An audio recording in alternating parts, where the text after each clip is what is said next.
Oi, sétimo ano. Vamos lá corrigir nossos exercícios, né?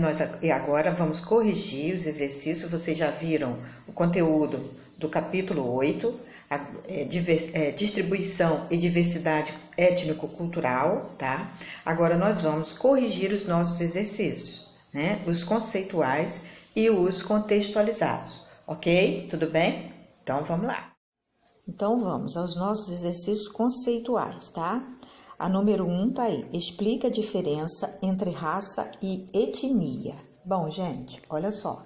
Raça não é um termo apropriado para referência a seres humanos, tá?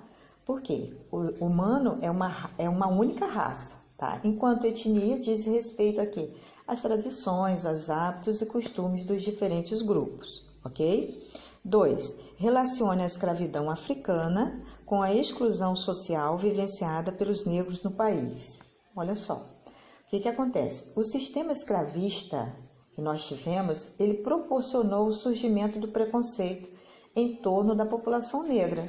E mesmo com aquela lei áurea, né, de 1888, assinada pela princesa Isabel, políticas de inclusão social não foram criadas nem aplicadas. Devido a isso, a população negra vivencia historicamente contextos de exclusão social, tá? 3. Apresente os motivos que garantiram o início da imigração europeia no Brasil. Nós podemos citar o seguinte: o crescimento das ideias de branqueamento, a necessidade de povoar as fábricas e as fazendas com mão de obra, tá? 4. Relacione o processo de imigração europeia à diversidade étnica no Brasil. Então, nós podemos dizer o seguinte, que os europeus, eles povoaram o Brasil, constituíram famílias e trouxeram hábitos e costumes e as suas tradições.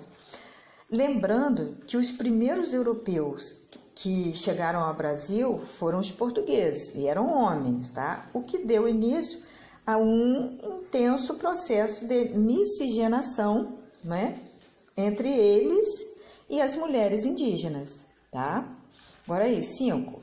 Indique os motivos que possibilitaram aos italianos a inserção com maior facilidade na sociedade brasileira. Por conta da língua, né, próxima ao português, e da inserção das fábricas brasileiras, né? Então, olha só, gente, lembrando que preconceito em relação a qualquer pessoa é crime, tá legal?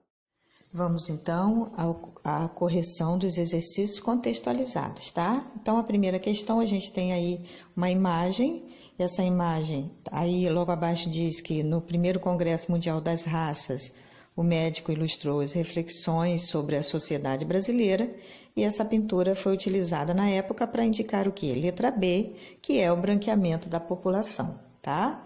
Número 2, com relação aos indígenas brasileiros, pode-se afirmar que os índios brasileiros não aceitaram trabalhar para os colonizadores portugueses na agricultura.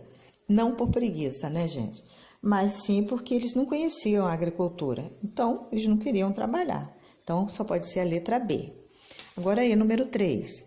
A imigração de italianos desde o final do século XIX e a de japoneses desde o início do século XX no Brasil estão associadas a uma política nacional de atração de mão de obra para a lavoura e as transformações sociais provocadas pelo capitalismo na Itália e no Japão. Então, aí a letra A, tá? Aí nós temos a 4, onde a gente tem uma tabela, e a tabela é a diferença entre as populações de brancos e negros no Brasil, uma média, né? Aí a gente tem aí, ela apresenta as principais dimensões que caracterizam a desigualdade racial no Brasil. Com base nas médias nela apresentadas, é correto afirmar que há uma desigualdade forte no país entre brancos e negros e os dados são insuficientes para perceber todas as dimensões sociais que tornam indivíduos desiguais, tá? Então, aí é a letra E. 5. Segundo o censo de 2010, a maioria da população brasileira é representada por brancos, pardos e negros.